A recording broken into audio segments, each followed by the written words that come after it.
Հայաստանի գաղտնի համակենտրոնացման ճամբարները Փաշինյանը բանտային համակարգը վերածում է ընդդիմությունը ճնշելու եւ այլախոհությունը խոշտանգելու մեխանիզմի։ Ռուսաստանյան անարդարության դեմ պայքարի հիմնադրամ կոչվող կազմակերպության հորինած այս կեղծ լուրը նաեւ թարգմանված հայերեն շարունակում է տարածվել։ Ըստ այդ կեղծիքի Հայաստանում քրեակատարողական հիմնարկներում ազատազրկվածների թիվը մոտենում է 25,000-ի։ Հայաստանում ապատերեկատվություն տարածելու ոլորտում երկու հիմնական վեկտոր կա, այսինքն երկու տեղից ենք տեսնում հարձակումներ։ Առաջին ադրբեջանական կողմից, երկրորդ ռուսաստանյան կողմից։ Ընդ որում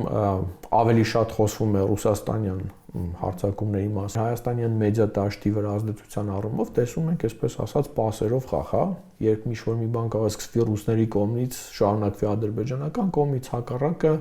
եւ ուշագրավ դինամիկա է։ Ներքին դաշտում մարդկանց գցել մոլորության մեջ, տրամադրել Հայաստանի իշխանությունների դեմ, արտաքին դաշտում ավելի մեծ մոբիլիզացիա կարողանալ ապահովել ընդդեմ Հայաստանի իշխանությունների, ընդդեմ Հայաստանի վարած քաղաքականության։ Ըստ տեղեկատվական անվտանգության փորձագետի այս արշավների նպատակն է հանրությանը անընդհատ որևէ կեղծիք մատակարարելը, որ լարվածության ֆոնը չթուլանա, վստահության սանդղակը անընդհատ հարված կրի, ինչով ինչպես կարևոր չէ։ Ըստ Արթուր Պապյանի, եթե ադրբեջանական կողմի նարատիվների մեջ են, թե իբր հայերը անհանդուրժողական են, իբր վերացնում ենք իրենց մզկիթները, ապա այն ինչ տեսնում ենք ռուսաստանյան ապատերեկատվությունից Հայաստանի դեմ, սովորաբար բազմակայլ է, այսինքն ուղղված օրինակ սեպ խրելու Հայաստան-Սփյուռք ինչ-որ հարաբերությունների մեջ, կենտրոնացման ճամբարներ, այդ ուղղությամբ ապատերեկատվությունը սկզբում թողարկվել է անգլալեզու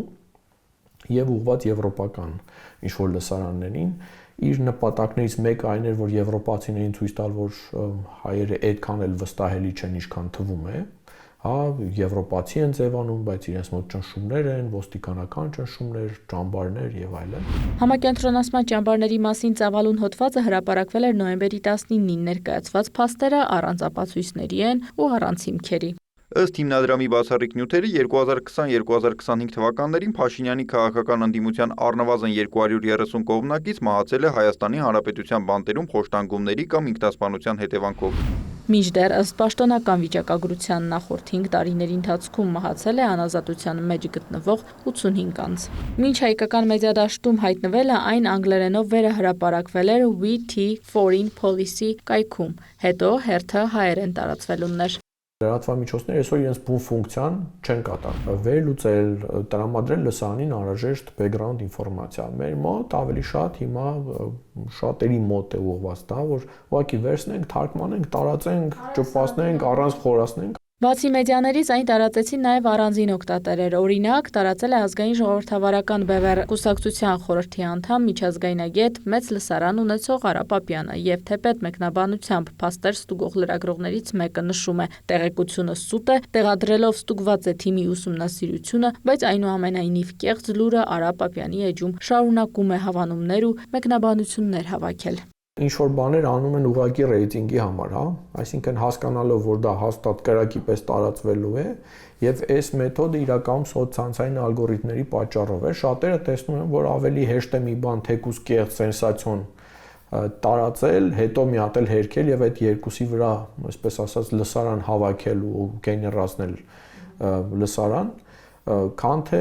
ժամանակ ծախսել ուսումնասիրելու նոր հրապարակելու։ Հիբրիդային պատերազմ վարողները ձևավորում են համակարգ, իսկ այդ համակարգը ունենում է բազմաթիվ ճյուղեր, ընդ որում այն երկրի ներսում, որտեղ որ հիբրիդային պատերազմը պետք է վարել, առավել եւս Հայաստանի դեպքում, որը տոտալ կախվածություն ունի Ռուսաստանից, հաղորդակցության ոլորտում մենք ունենք հստակ ռուսական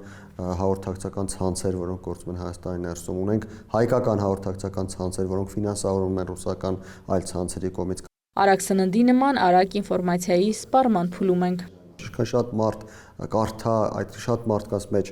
տոկոսը հավատացողների կլինի ավելի շատ, տոկոսը այն մարդկանց, ում հերքումը չի հասել նորից կլինի ավելի շատ։ Այս նախընտրական զգայուն ժամանակահատվածում ակնհայտ է, որ նմանատիպ տեխնոլոգիաները շատ են լինելու եւ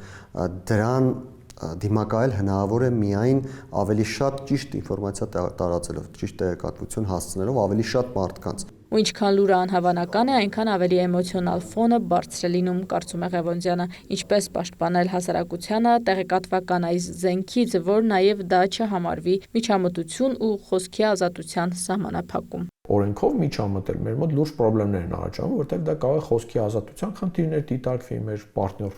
երկրները, խոսքի ազատության կազմակերպությունները, ամուր բարձրացնեն եւ դա բոլորին ցանկալի չի։ Ամեն ինչ պետք է անել, որպեսզի թեկուզ օրենսդրական մակարդակով պահանջներ տրվեն, որպեսզի մեդիաներ ունենան ինքնակարգավորման համակարգեր, հա։ Այսինքն, նամակ խմբագրին, մեդիա օմբուդսմեն Ու նաև պետք է թեկուզ մոնիտորինգով տարանջատվի կեղծ լուրեր տարածող լրատվամիջոցը, ստուգված լուրեր տարածողից, շարունակում է Պապյանը։ Որոնք են էթիկապես ֆունկցիոնալ լրատվամիջոցներ եւ որոնք են ինֆլուենսերներ։ Պետությունն էլ երբ անում է հավատարմագրումը, երբ դիտարկում է թե ում հետ աշխատել, պիտի հասկանա արդյոք սա նորմալ լրատվամիջոց է, որը գործում է ըստ կանոնների, ֆինանսավորման աղբյուրները թափանցիկ են, ունի էթիկայի կանոնագիր եւ այլն, եւ նրանց տա որոշակի առաջնահերթություն։ Այսինքն, եթե լրատվամիջոցը տարվա կտրվածքով ենթադրենք 20 կեղծ լուր է տարածել, արդեն որպես լրատվամիջոց չհավատարմագրվի պետական կառույցներում, որ այդուհետ լրատվամիջոցը ավելի զգոն լինի տեքստերի հետ, չունենա սահմանափակումներ։ Հիմա հասարակական մի խումբ կազմակերպություններ, պետական մարմիններ միասին մշակել են ապատեգատվության դեմ պայքարի ռազմավարություն, դրա գործողությունների ծրագիր կա, որի մեջ թե մեդիա գրագիտության բլոկը կա, թե փաստեր ստուգող կառույցների հետ աշխատանքի, օրինակ կան որոշակի պարտավորություն, որ պետությունը հնարավորինս արագ